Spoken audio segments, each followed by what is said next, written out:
Well, let's now talk to political journalist and author Gearoid O'Colmain, who joins us from Paris this evening. Thanks very much for joining us again on RT International. You're in the French capital. What's the mood and atmosphere in the city right now? We're being told that there's a state of war and a state of emergency.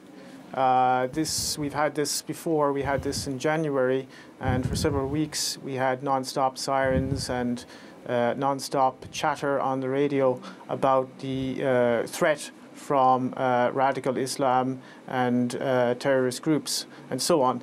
And so we're having a kind of a replay of that, but it has been, I think, accentuated, and we're going to have an intensification of the media campaign, which is essentially a propaganda campaign to make people in France fear Muslims.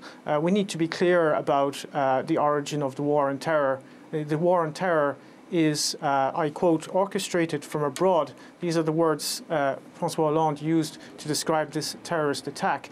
Well, the attacks that have been continuing to destroy Syria, to massacre its population, have also been orchestrated from abroad.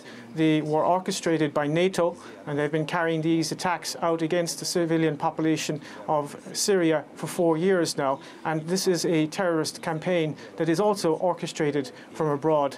And people in Europe need to understand that there is a war that is becoming global, that is being waged against civilian populations in particular. It is a form of neo-imperialism and neo-colonialism which aims to divide and conquer European and Middle Eastern and African and the world's population, for that matter, and to make them submit to a global order that does not serve the interests of most of the people on this planet, but that does serve the interests of a very few ruling elite, a very small, tiny, and particularly tyrannical ruling elite. There is no war on terror. There is a war that is being waged using proxy groups, terrorist proxy groups, and they are being used against nation states who are resisting US and Israeli hegemony, and they are also being used as a means of disciplining the workforces in Europe. In a period of mass unemployment and austerity, you now have terrorist attacks being committed by terrorists funded, armed and trained by Western intelligence agencies. There is no such thing as ISIS. ISIS is a creation of the United States. We know that from official sources of the US military themselves. Declassified documents from the Defense Intelligence Agency have confirmed that. And the French government is now attempting to drum up support for more military intervention in Syria. And what they want to do is they want to get in on the game. The game is almost lost. The Russians have routed much of the Islamic State. You now have Islamic State militants coming into Europe disguised as refugees.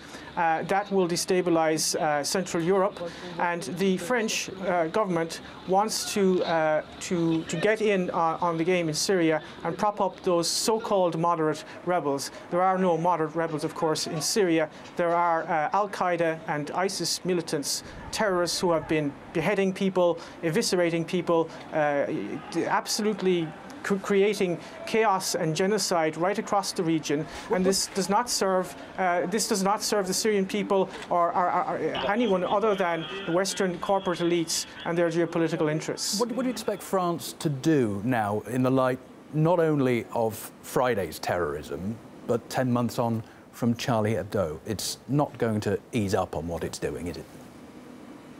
No.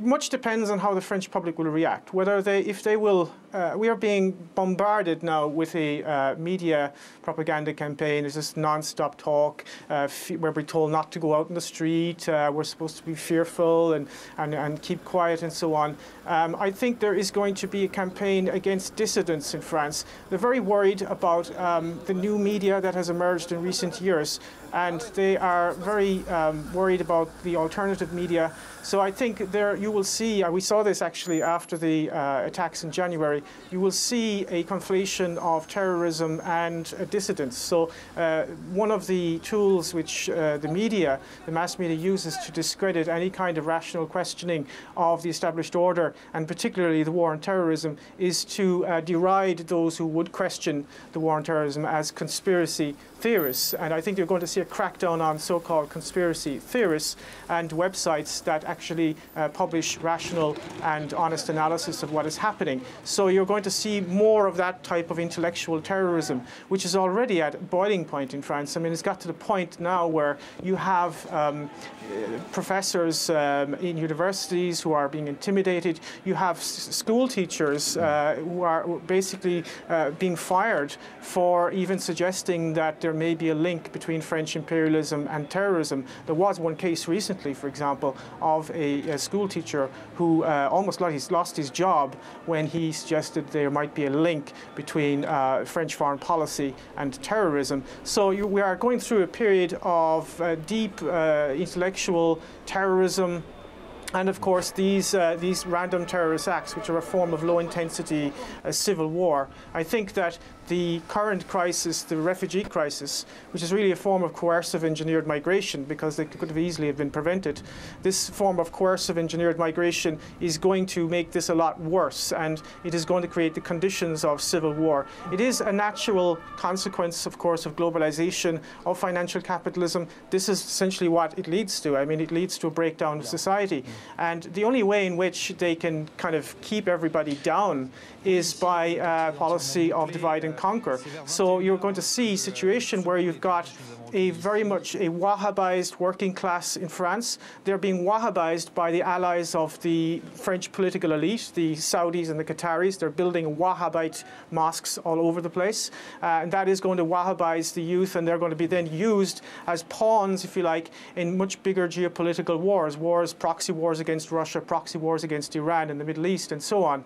And that is going to create massive social unrest. It's going to divide working people against each other. And the only people who are going to actually benefit from this are the war contractors, the military-industrial media intelligence complex. So in whatever way you look at this, I don't know who exactly committed this attack and this atrocity, but the real people who are responsible, whether directly or indirectly or consciously or unconsciously, is the French government, because they have been complicit in terrorism in the Middle East and all over Africa.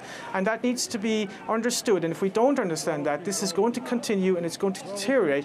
We will find ourselves in a situation under military law, martial law, if this continues. So it really needs to be analysed and understood. Can I pick you up on the issue of migrants and refugees? Because one of the terrorists appears to have been a French citizen, another a recent migrant to the country. What do you think this will do to France's policies towards the migrant crisis? Well, I think there is sufficient evidence to suggest strongly, in fact, that the current crisis, I mean, the migration crisis is something that is ongoing, and there are different waves. You've got different waves coming up from Libya, you've got the ones coming up from Syria and up through the Balkans. But the current kind of refugee crisis, as it were, is what I would refer to as coercive engineered migration. This is a term used by Kelly Greenhill, a US academic, who wrote an interesting book on this, whereby she shows that migration can be used as a tool by one state to destabilize another state. In this case, it's definitely being used by the United States and Turkey to destabilize the Balkans, Mitteleuropa, which would be Hungary, and of course Germany. And the geostrategic reasons of this are basically go back to classical geopolitics, which is Halford Mackinder's theory of dividing the world island. That is to say, you divide the Eurasian Peninsula from the Baltic Sea to the Black Sea. You create an intermarium there so that you prevent German and Russian unity. And that is why Germany essentially is being kind of overrun with people who are themselves victims of globalization, but they are now being instrumentalized and used as weapons of globalization. And this is one of the key contemporary strategies of US imperialism. You use the consequences of globalization as further tools to further globalization. And I think there is no policy in Europe to to control immigration or anything like that. I think that the key question here is not actually controlling immigration. The key question is stopping this geopolitical destabilization of Europe. And some countries are attempting to do that. Hungary is attempting to do that. Bulgaria is attempting to a certain extent to do that. In other words, trying to find out who's an actual refugee and who isn't. They're prioritizing women and children, for example, in Hungary.